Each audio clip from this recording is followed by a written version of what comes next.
Alexander had spent nearly 2 decades investigating violent crime. Experience had taught him that perfect crime scenes didn't exist. Every killer overlooked something: a fingerprint, a footprint, a careless decision. But Jonathan Hale's apartment felt different. No forced entry, no defensive wounds, no signs of panic. The room looked less like the aftermath of a murder and more like a carefully arranged performance. By sunrise, the investigation belonged to the public. News broadcasts interrupted regular programming. Headlines questioned how someone could die inside one of the city's most secure buildings without anyone seeing the killer. Speculation spread faster than facts. Professional assassin, organized crime, political conspiracy. Alexander ignored every theory. The evidence didn't support any of them. Not yet. Less than 24 hours later, another body was discovered. Different neighborhood, different victim, the same impossible circumstances. Again, there was no forced entry, no struggle, no obvious motive. The similarities were too precise to dismiss. The city no longer feared coincidence. It feared a killer who never made mistakes. Alexander placed both case files side by side. The victims had never met.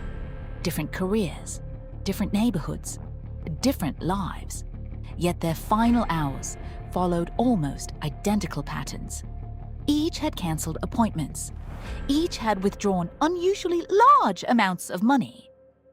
Each had quietly disconnected from people around them. The murders were beginning to look less random and more deliberate. The third victim changed everything. Fear spread across the city. People stopped believing they were witnessing isolated crimes. Someone was hunting carefully selected targets, and no one understood why. For Alexander, another disturbing detail appeared. The third victim had also begun quietly erasing pieces of their own life. Days before their death, 3 victims in 3 days forced the department to respond. A special homicide task force was assembled.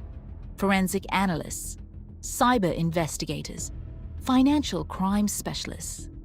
Everyone searched for a connection. Alexander remained focused on something simpler. If 3 people died the same way, then somewhere, one tiny mistake connected them all. The media gave the unknown killer a name: the perfect murderer. It appeared on every front page, every television screen, every phone. Fear spread faster than the investigation, but Alexander had stopped asking who the killer was. He had started asking a different question. Why did every victim seem ready to disappear? Late that night, Alexander rebuilt each victim's final month. He expected to find fear. Instead, he found preparation. Bank accounts quietly closed, apartments sold, subscriptions cancelled, digital accounts deleted. It was almost as if every victim had expected to leave their old life behind. Not because they wanted to die, but because they planned never to return. The investigation had reached its first turning point. 3 questions now stood above every piece of evidence. Who was choosing the victims? Why were they quietly erasing their own lives before they died? And how could a killer leave behind crime scenes that looked almost rehearsed? Alexander looked once more at the evidence board. The answers were already there. He simply didn't know how to read them yet. The first clue had been hiding in plain sight from the very beginning. Financial records rarely lie. Alexander requested months of banking activity from every victim. He expected to uncover debts, blackmail, or hidden payments. Instead, he found something far stranger. Every victim had withdrawn only enough money to survive for a few weeks. No luxury purchases, no suspicious transfers, no attempt to escape with their wealth. It wasn't the behavior of people preparing to die. It was the behavior of people preparing to disappear. The digital investigation revealed another impossible pattern. Emails deleted, cloud storage emptied, social media accounts permanently removed. Even old photographs had disappeared. Whoever these victims were, they had begun erasing themselves long before anyone reported them dead. Someone had planned this with extraordinary precision. Investigative journalist Olivia Brooks had spent years tracking unexplained disappearances. While police searched for a killer, she searched for a pattern. Her research uncovered dozens of missing person cases stretching back nearly 15 years. Different cities, different victims, but always the same mystery.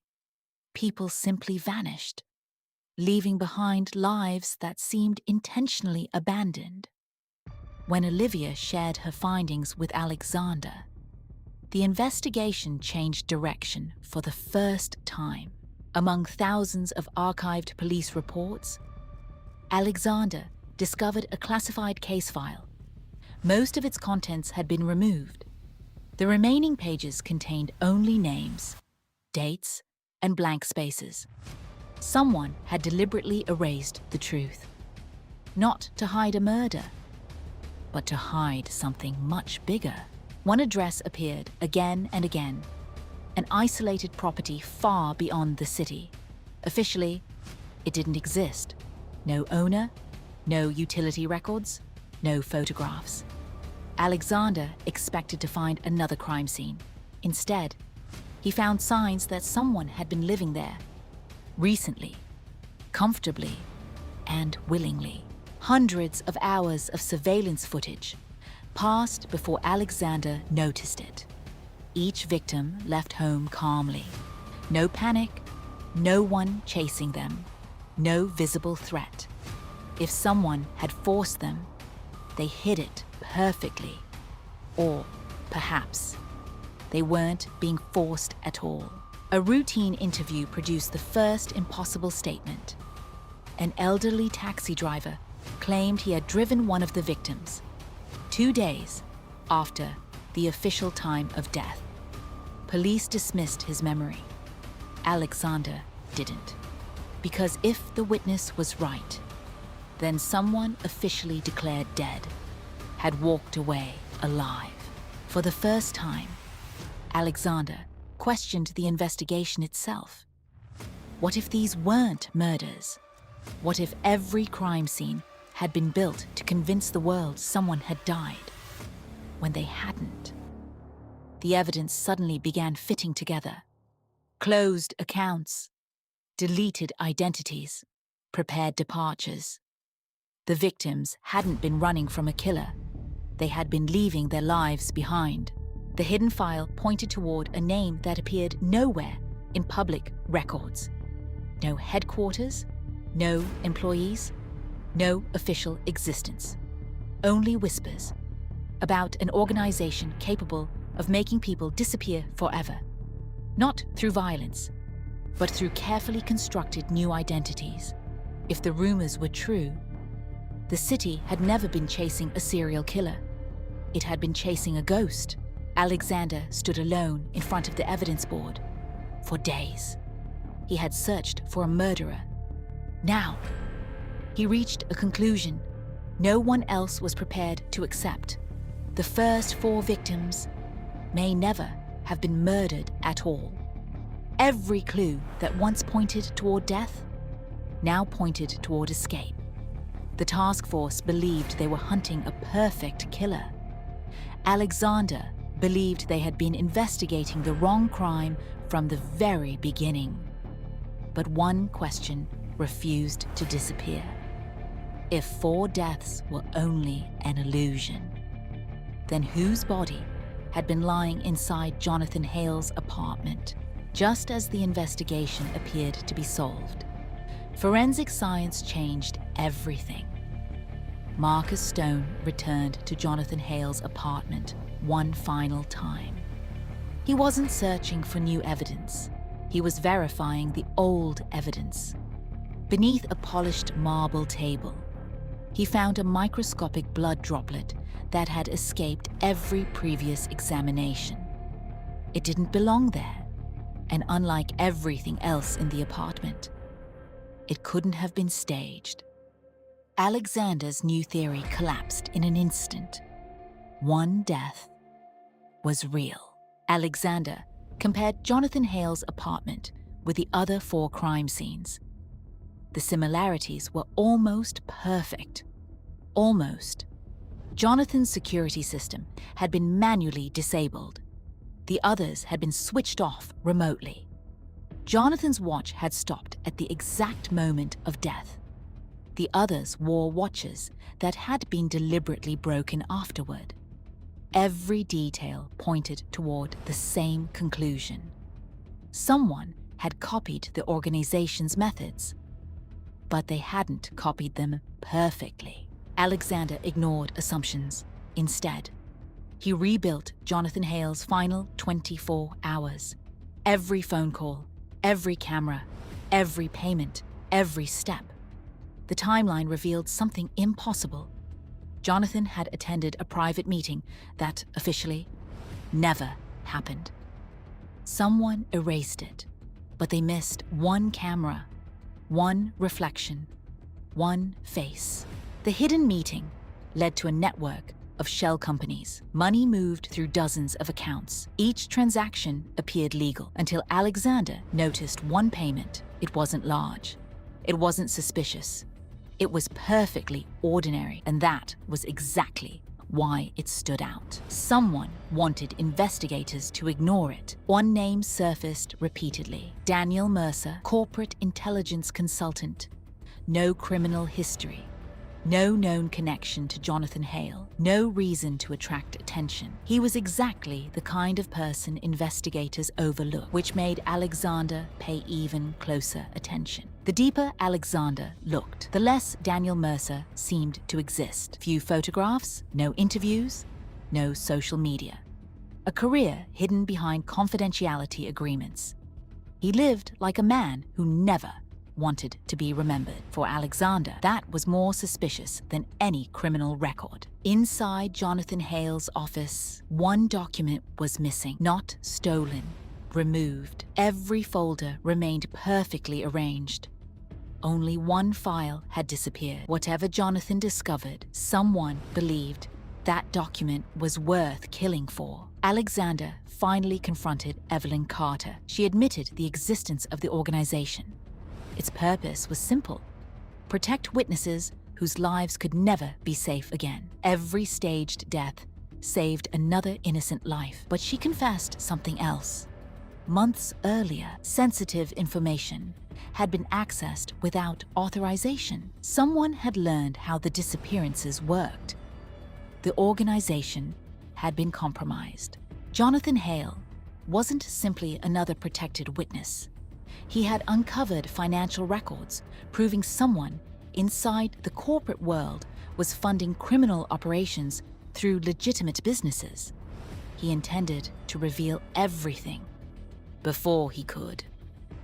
Someone reached him first, not to silence a witness, but to silence the only man who knew the entire truth. Alexander finally understood the plan. Daniel Mercer never wanted investigators to solve 4 fake murders. He wanted them to believe. Jonathan Hale's death was fake too.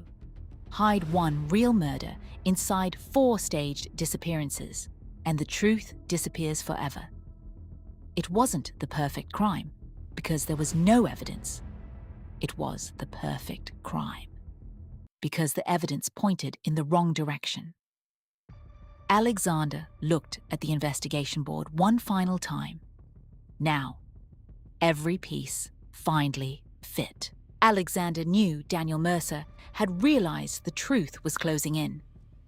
Within hours, Daniel vanished from every location under surveillance. Phones were abandoned, laptops destroyed. Security footage showed only brief glimpses of a man who always stayed one step ahead.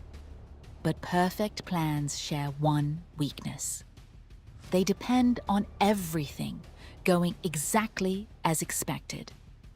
Daniel never expected Alexander to stop searching for a killer and start searching for a mistake. The final clue led Alexander to an abandoned warehouse at the edge of the city. Inside, every answer had been waiting. Computers, forged identities, destroyed hard drives, and one man standing quietly in the darkness.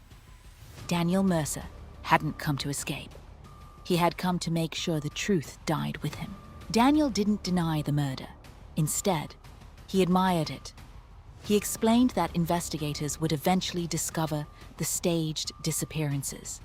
When they did, they would naturally believe every victim had survived.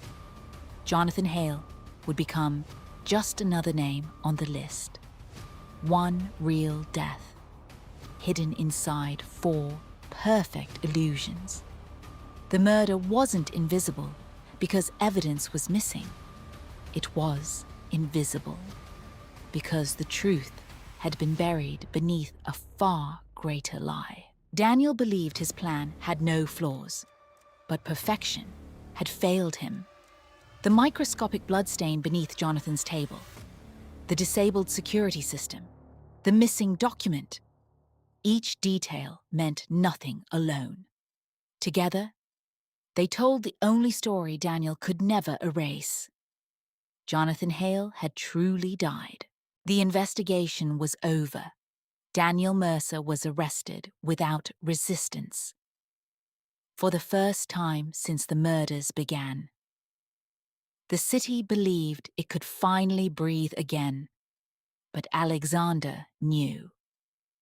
The hardest decision was still waiting. Inside a secure government archive, Alexander opened a classified file. One photograph after another stared back at him. The first victim, alive. The second, alive. The third, alive. The fourth, alive. Each had begun a completely new life under a new identity. The impossible had been true from the beginning. 4 murders had never happened. Evelyn Carter finally revealed the purpose of the organization. It had never existed to deceive justice. It existed because justice sometimes arrived too late. Witnesses disappeared, so criminals could never find them again. Families survived because the world believed they had died. The lie protected lives until one man learned how to weaponize it. Alexander now possessed enough evidence to expose everything. The organization, its methods, its secrets, its survivors. Publishing the truth would make him a hero. It would also expose every protected witness. To the very people they had escaped. For the first time in his career, justice and truth were no longer the same thing. Alexander carried the classified file to the evidence incinerator. For several long seconds, he simply stood there. Then, he let the pages fall. The flames consumed names, faces, entire lives that officially no longer existed. Some truths deserved to be recorded. Others deserved to remain buried. Months later, the city had moved on. News broadcasts stopped mentioning the murders. Daniel Mercer disappeared into a prison cell. Jonathan Hale became the only victim whose name would never be forgotten. The other 4 continued living, unknown to the world. Alexander often returned to the empty evidence board where the investigation had begun. He looked at the final photograph, removed it quietly, and turned off the lights. Because every crime scene tells a story. Some reveal the truth, while others are carefully designed to hide it. And sometimes, the greatest act of justice is knowing which story should never be told.